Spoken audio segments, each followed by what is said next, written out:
Salutations, Jones Nation. Welcome back to the show. And today, we're bringing you the man from water, Aquaman himself. Aqua freaking man. And I'll tell you what, right off the bat, you're going to like this one. They didn't let us down. James Wan did us good by directing this movie. And I think we got ourselves a contender for best DCEU movie, if not the best. Boy, there's the whole buffet table at once. Mm-hmm. And as a little mini side note, I think it's a better King story than Black Panther. I'm just throwing that one out there. Maybe you agree, maybe you won't, but I think it is a better coming-of-age King story, personally.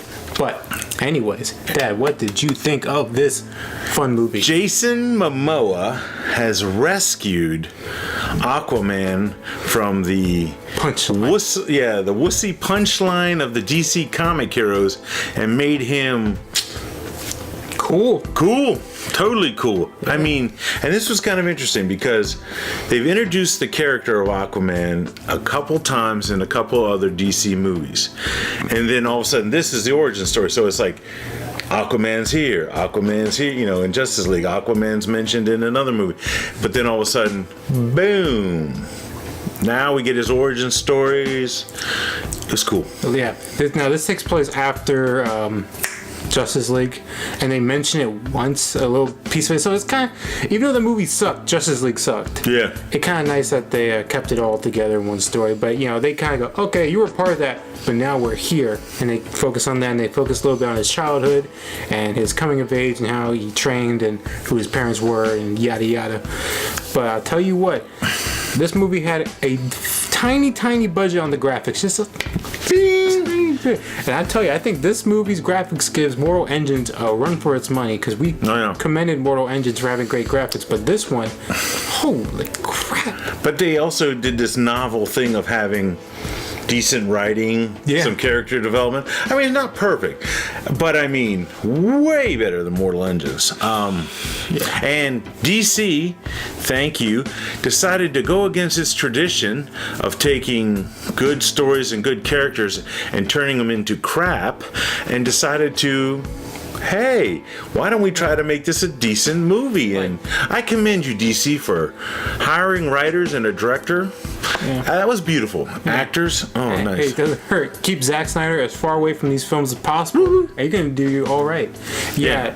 Now, James Wan, he's done The Conjuring 1 and Conjuring 2. And he also did Fast and Furious 7. So he knows how to direct a little action flick, and so... Well, he knows how to make a movie fun for the audience. Fun. And I think that's what really played out in this movie. I mean, everything was, you know, very fundamental, by the books, done well. Nothing... I wouldn't say anything past extraordinary, like this isn't going to break new grounds. Maybe for DC it's going to break new grounds, because, you know, good movies are new for them. First time I've seen sharks wearing armor, though. Yeah, that was a new one for me. Yeah, come on.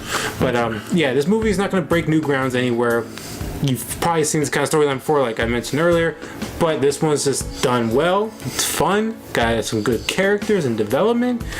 Jason Momoa does a fantastic job, and it's just fun. But it's got its tense moments where, you know, I was gonna go, this is intense, but I'm not like dark, bloody, intense like Justice League and all. Right. I mean, it was colorful, it was intense and serious.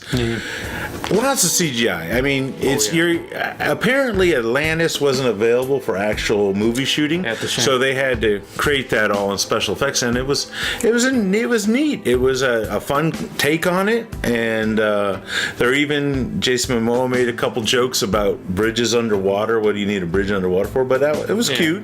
And what did you think of the whole talking underwater without the bubble thing?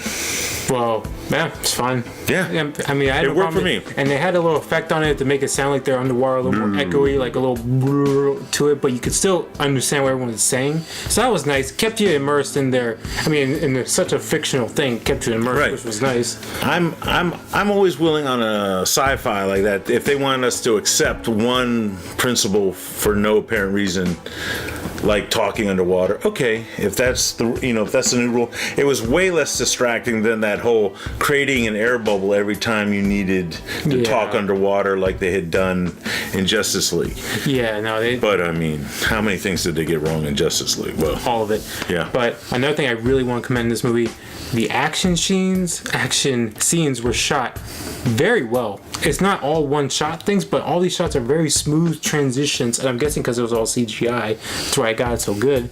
Right. But very smooth transitions. You're falling up though. You get launched up into like 100 feet into the air in the water, hit a pillar, crash off, hit a wall, and go over here, and it's just falling very smoothly the whole time. You see the action, and the first time you see action in this movie is in a small confined house, and it's kind of looks like one scene, but the camera keeps following from different angles. I thought it was very well shot, or CGI transitions, whatever the heck it is. I mean, CGI and stunt people or whatever, because I don't think Nicole Kidman at 50 whatever is jumping around like that, but that's cool. But the shots, it was well done. Yeah, I thought about the shots and I was like, man, these shots are really good. And then I sat back and never thought about it again because it was just good. It was fun. And I don't know, yeah, back to the graphics. Just for a nitpick, or not nitpick, but when I was watching the final confrontation, this wasn't nitpick, sorry, I meant it just made me think. I'm watching all the CGI happen, and I'm going, there was so much good CGI happening, I said, holy crap, I would have hated to be the CGI guy working on this movie. There was so much anime, so many fish in every corner of the screen, maybe 1,000 fish on screen just doing things great job. I mean, I thought about them for a moment, okay, good job, developers or the CGI people. I mean, if I had any real nitpicks at all, it was at that final battle scene. There was so much action, it was hard to keep track of it all, and who was who, and who was good guys and bad guys and whatever. But a special effect that I like, and a throwback to the old TV cartoons, was when he did his little telepath circle. They always had on TV, there was these circles of vibration when he was doing telepathic to the fish, and they incorporated it in a way that it looked good and that it was unusual even for the Atlanteans. He had the ability, the rest of them didn't, so that was cool. He had a certain power that even the Atlanteans didn't have, so that was cool. What made him special. And I didn't realize he was so tough. I mean, some of the early scenes where they're sticking knives against him, or explosives are going off in his face, and he's walking through it. I didn't realize he was that tough, but that's cool. I liked it. Yeah, no, he's a tough dude, and I mean, just watching him fight for the first time, it's just it's fun. Yeah, and he's having a good time. You're having a good time, and then when the fights get really tense, it's okay. Now he's out of his element. Now he's got to he's got to fight better opponents, and it's all just progressively done in a good way because he's tough, but he's got to get stronger to face the real foe and be the king of Atlantis. If anybody's casting bothered me, it was, I don't know why, but the guy that was cast as the bad guy, his brother. There's something about that actor that drives me. I don't know what it was. Can't put my finger on it. Whatever. He did fine. I thought Amber Heard was great as Mira. I mean, she did a great job, and she's not hard on the eyes at all. So yeah, you really keep talking about her.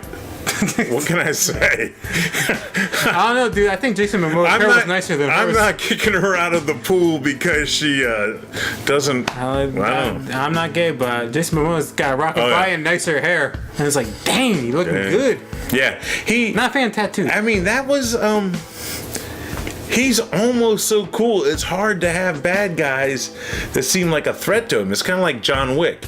Yeah. I mean, John Wick is so whatever that it's hard to come up with a bad guy that you would seem threatening. Yeah. And Jason Momoa is so big and so cool and charismatic that you rarely thought, hey, this guy's got a chance against him. Yeah, that can play into a little bit of my nitpick. When the movie tries to take itself a little seriously, when he delivers a serious line, it's hard sometimes to take it seriously because he's just cool and smart aleck the whole movie. Doing cool stuff, and then he's now I must do this, and he's sounding all serious, and it's hard to take you serious when you're joking the whole movie. But that's it's fine. It's like John Wick when he starts saying serious lines. It's it's cringy, but it's not because it's John Wick and it's Keanu Reeves delivering the line. But if anyone else said it, would have been stupid.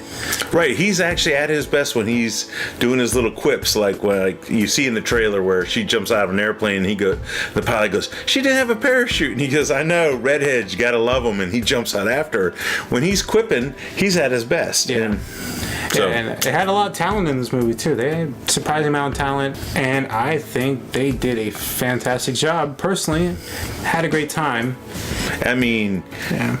we agree this has got to be one of the best DC movies since Wonder Woman. Probably the best DC movie since I'm Wonder going Woman. to say it's better.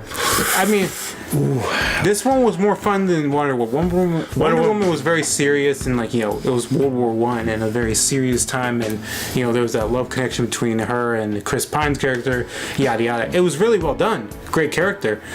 Very well But done, yeah. I thought the villain was weaker from Wonder Woman. Yeah.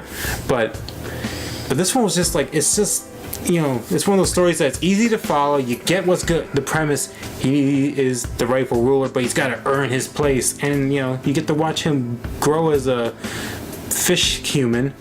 And then, you know, And the take on the flashbacks were challenge. good. The flashbacks told us backstory without grinding the whole movie to a halt, so that they told it nicely. So hats off to James Wan on that one. Yeah, I think they just did a great job. I say it's better than Wonder Woman. And I say you guys go see it. Go see it. This weekend when it comes out. Great job. Fantastic. You won't regret it. 2 movies to see this weekend, actually. This and Spider-Man Into the Spider-Verse, personally. If you got a hero craving this weekend, you're in for a real treat this weekend. So look for our review for Into the Spider-Verse, because Yeah. that's going to be posted soon too. That'll be linked in here with the card and the end notations and whatnot.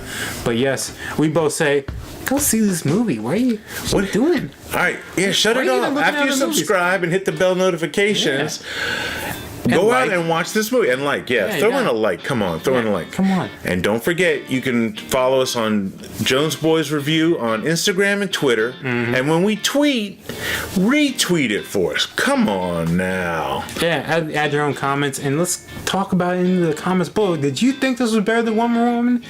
Wonder Woman? Do you think that this movie was worse? Do you disagree on my Panther statement at the beginning? Let us know in the So comments. many things. I'm interested. All right. And one little snippet Ooh. right at the end. Quick shout out to AMC. Yes. We were initially not going to get to see this early because something happened last second, and they hooked us up with a bunch of free stuff and another showing later that night. And not only was it another showing, it was empty. We got to bring some people for free. We all kind of made a little party out of it. We had a lot of good fun. So thank you, Rachel, the manager at the AMC Center Park. You killed it, Rachel. You did it. You killed it. Yeah, Peace. AMC, great job on the recovery. We thank you here. This was awesome to be able to get this review out early to you guys. So awesome. And until the next one, guys, adios, nation. Peace.